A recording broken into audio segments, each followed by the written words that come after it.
What is up, guys? Today I will show you how to reset any scooter here and avoid all the errors, just miss them.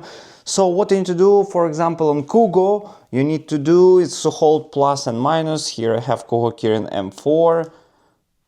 Hold it, then you will enter the secret menu using the power button, find the 99. Any Kugo scooter, you need to find this 99 to reset.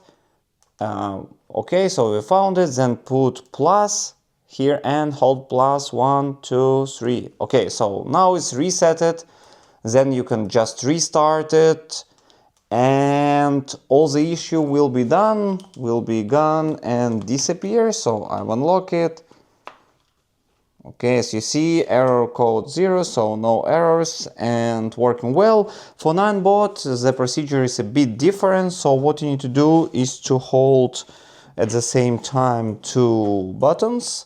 Here is you need to press the go button, this one like acceleration button, and brakes. So let's try it out. Turn it off. Press go. Press this button and left brake. Turn it on. Hold, hold, hold. The power button. Okay, it's shown to contact customer center. Left brake error. Then put it up and all the errors should be disappeared and your scooter should be resetted.